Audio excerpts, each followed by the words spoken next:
First root वाला है। अब इस रूट वाले को कैसे सॉल्व करेंगे इससे भी समझ लेते हैं। स्टेप वही है, इसे फर्स्ट कंसीडर कर दो, इसे सेकंड कंसीडर कर दो। आई होप सो कि इसकी जो वैल्यू आएगी वो 0 0 आने वाली है, यानी एक्स की वैल्यू भी 0 आएगी और वाई की वैल्यू भी 0 आएगी, क्योंकि मैंने इसे लास्ट टाइम वाली क्लास में भी कराया था, वो 0 ही था। करते हैं, तो देखो करेंगे from equation first, √2x plus के √3y equal 0, equation first, and √2x, मुझे यहाँ से कोई एक वैल्यू फाइंड करनी है, तो मैं यहाँ से x की वैल्यू निकालता हूँ, तो y इस साइड जाएगा, जैसे ही y इस साइड जाएगा तो y किस में हो जाएगा, माइनस में हो जाएगा। अब x को अकेला रहना है तो इसको भी इधर भेजो, तो ये भी कहाँ जाएगा, डिवाइड में जाएगा। दोनों ही रूट में है तो इसे आप कंप्लीट रूट में बना सकते हैं, ठीक है, याद रखना, हम इसे कंप्लीट रूट में भी बना सकते हैं इस तरीके से, लेकिन y को रूट में मत कर देना क्योंकि y बाहर है। इक्वेशन थर्ड,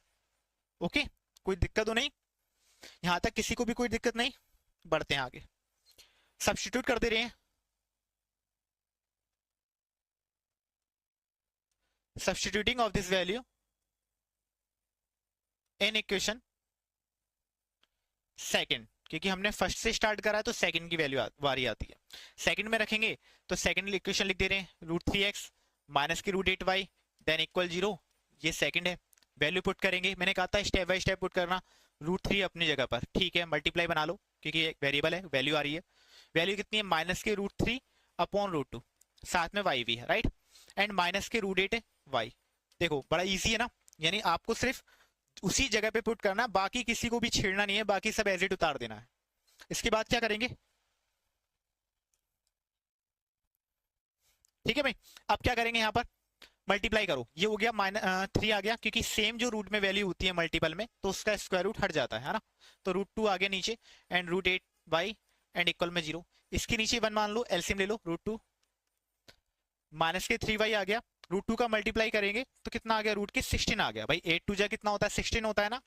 अब देखो डिवाइड में इस साइड जाएगा तो मल्टीप्लाई होगा, और अगर हम जीरो के साथ किसी का भी मल्टीप्लाई करते हैं, अगर हम जीरो के साथ किसी का भी मल्टीप्लाई करते हैं तो वो 0 होता है, अगर हम डिवाइड भी करते हैं तो भी वो 0 होता है,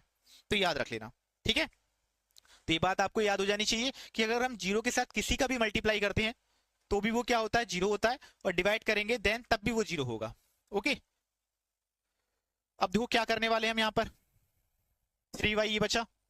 ये कितना आ गया, क्या 16 किसका स्क्वायर हुआ, बताओ, 16 4 का स्क्वायर होता है, और स्क्वायर ही स्क्वायर रूट को हटा देता है, इसका मतलब ये 4 का स्क्वायर है तो 4 आ जाएगा, एंड इसका मल्टीप्लाई करेंगे 0 हो जाएगा, देन माइनस माइनस क्या होते हैं, प्लस होते हैं, तो प्लस कर दिया, 0 आ गया। अब इसको इधर भेजेंगे तो ये डिवाइड में जाएगा, इसका मतलब ये भी क्या हो जाएगा, 0 हो जाएगा, तो आप इसे डायरेक्टली भी लिख सकते थे कि y की वैल्यू क्या है, 0 है,